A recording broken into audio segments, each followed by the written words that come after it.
खुलुमबाय नोंथांमोन बयखौबो बरनाय जाबाय। नोंथांमोननिसिम दिनै आं गोनां खौरांफोर लानानै फैदों। नोंथांमोना भिडिअखौ जोबसिम नायलांबाय थायोब्लानो जाबाय। फैबाय थानाय 2025 मायथाइनि जानो गोनां BTC इलेक्शनाव BJP राजखान्थि दोलोआ हारसिङैनो बिसायख'थि गेलेगोन होनना मैया आसामनि गिबि मन्त्रि डक्टर हेमन्त बिश्व शर्मा बिथाङा बुङो। आरो बिथां गिबि मन्थ्रिया बुंबावदोंदि BTCआव थांनाय बारावबो BJPआ हारसिङैनो बिसायख'थि गेलेदोंमोन। बे बारनि BTC इलेक्शनावबो BJPआ हारसिङैनो बिसायख'थि गेलेगोन आरो BTCखौ BJP राजखान्थि दोलोआ हारसिङैनो राज खालामगोन होनना आसामनि गिबि मन्त्रि डक्टर हेमन्त बिश्व शर्मा बिथाङा मैया बुङो।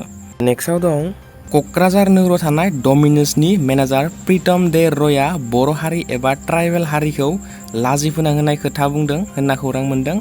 बिथाङा बर' हारिखौ भारताव थानो समाया बर'फोरा चाइनिज आरो बर'फोरा आदिबासि होनना प्रीतम दे रयआ बुंनायखौ मिथिनो मोन्दों। बियो वाट्सएप मेसेजनि गेजेरजों बर' हारिखौ सोंखारिनानै थांखिनानै लिरदों। बर' माने आदिबासि, आदिबासिफोरा हाग्रायाव थायो एबा बर' हारिया हाग्रायाव थायो होनना दुथां प्रीतम दे रयआ बुंनायखौ मिथिनो मोन्दों। आरो बर' लाइमोनफोरखौ देहा फालांगि खालामनोसो समायो होनना गाज्रि बाथ्रा बुंदों। बियो बुंबावदों बर'फोरा लेखा फरा रोङि जाम्बा जाम्बि आरो क'क्राझारा गावसोरनि जायगानि खिखरसालिजों समान होनना दुथां प्रीतम दे रयआ रुजुदों। बियो बर' हारिखौ गाहाय थाखोनि होनना बुंदों। भारत हादरावनो बर' हारिया थानो समाया भारत हादराव थानानै बर'फोरा चाइनिज राव रायलायो होनना बुंदों। बियो बुंबावदोंदि बिसोरनि जायगायाव क्रिमिनेल्सफोरनियावबो बर'फोरनिस्राय बांसिन रां दं होनना बुंनायखौ मिथिनो मोन्दों। बे जाथायखौ लानानै दुलाराय बर' फरायसा आफाद आरो बनसुजों लोगोसे गोबां फरायसाफोरा खौसे जानानै मैया मोनसे सोमावसारनाय हाबाफारि लानाय जायो। बे सोमावसारनायनि गेजेरजों दुथां प्रीतम दे रयखौ थाबैनो जोबथेसालियाव सोनांगौ होनना बाथ्रा बुङो। दुलाराय बर' फरायसा आफाद आरो बनसुआ गोख्रों सोंखारिनानै प्रीतम दे बायदि मानसिया जोंनि क'क्राझाराव थानानै फालांगि खालामना बर'फोरनिफ्राय लुथिनानै लांगासिनो दंब्ला बर'फोरखौ बेबादि लाजि फोनांथाव बाथ्रा बुंनायखौ मिन्थिनानै एबसु आरो बनसुआ गोख्रोङै प्रीतम दे रयखौ हमनांगौनि दाबि खालामदों आरो FIRबो होनाय जादों होनना खौरां मोन्दों। नेक्स्टआव दं बर'नि राजखान्थि हान्जा UPPL राजखान्थि हान्जानि गुथि गायसनथाय सानखौ दिनै चिरां जिल्लानि बेंटलाव गाजा गोमजायै खुंफुंनाय जागोन होनना खौरां मोन्दों। प्रमद बर'नि दैदेननाय UPPL दोलोआ गुथि गायसनथाय सानखौ खमैबो 16,000निबो बांसिन रायजो राजाफोरनि नुजाथिनायाव चिरां जिल्लानि बेंटलाव दिनै फालिगोन होनना मिथिनो मोन्दों। थांनाय 2015 मायथाइनि 15 आगस्टआव UPPL हान्जाखौ गायसनदोंमोन। BTRनि नैथि गोख्रों राजखान्थि दोलोआ दिनै गुथि गायसनथाय सानखौ फालिगोन आरो बे हाबाफारियाव खमैबो 16,000निबो बांसिन रायजो राजाफोरा बाहागो लागोन होनना खौरां मोन्दों आरो AGP आरो BJPनि माखासे दैदेनगिरिफोराबो बाहागो लागोन होनना मिथिनो मोननाय जादों। नेक्स्टआव दं गसाइगावआव लुफुंजानो नागिरनाय सिनेमा हलखौ सोरबा दुथाङा बुफायनायखौ लानानै बर'नि गोबां फावखुंग्रिफोरजों लोगोसे बर' सावथुन मुलुगनि गोबां दैदेनगिरिफोराबो दुखु मोननाय फोरमायदों।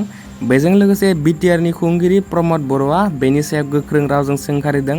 बिथाङा बुंदोंदि बर' हारिखौ जौगाखांहोनो आरो बर'नि हारिमुखौ फोथांना लाखिनायाव सावथुन मुलुगाव खामानि मावग्रा बिथांमोना गोबां बिहोमा होदों।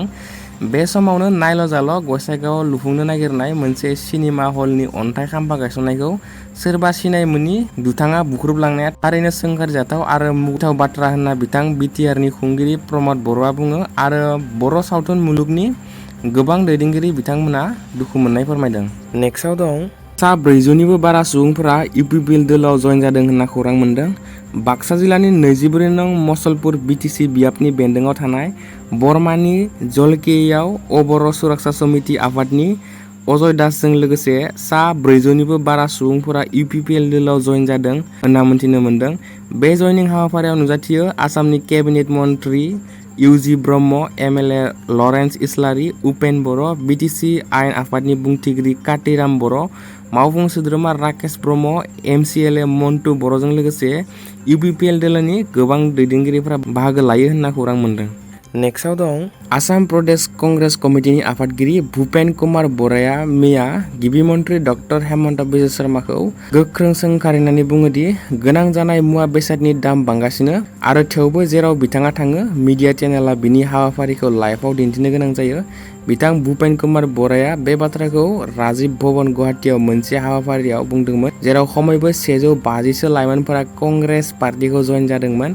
हाबाफारिनि गेजेरजों भुपेन कुमार बराया बिथाङा बुङोदि आसाम सरकारा रांखान्थि हालोदखौ बासायनो थाखाय जि खालामदों बेयो जोबोद जिंगासिथावना। सरकारा गोबां रां दाहार लादों आरो कौटि कौटि रां दाहार दं। सरकारा मुलिफोरनि बेसेनखौ बारायना होदों, मोब्लिबफोरनि बेसेनखौ बांहोदों आरो साहा बागानफोरखौ फानजोब्बाय। नाथाय जेरावनो गिबि मन्थ्रिया थाङो बेयावनो टिभियाव लाइभ जानो नांगौ होनना गोख्रों सोंखारिनानै बुङो। आरोबाव बिथाङा बुंबावदों दि मोनसे हानजाया गोख्रों जायो जेब्ला लाइमोनफोरा हानजायाव लोगो जायो। दिनै 100 लाइमोनफोरा जोंनि हानजायाव जयेन जादों। बेनिखायनो जों गोदानफोरखौ बरायनो नांगौ आरो लाइमोनफोरखौ अननाय होनो नांगौ, मानोना जोंबो अननाय मोननो हायो होनना बिथां आसाम प्रदेश कंग्रेस कमिटिनि आफादगिरि भुपेन कुमार बराया बुङो। दिनैनि रादाबा एसेनोसै। नोंथांमोना भिडिअखौ नायनानै मोजां मोनदोंब्ला लाइक, कमेन्ट, शेयार आरो साबस्क्राइब खालामना होबानो जाबाय। Thanks for वाचिं।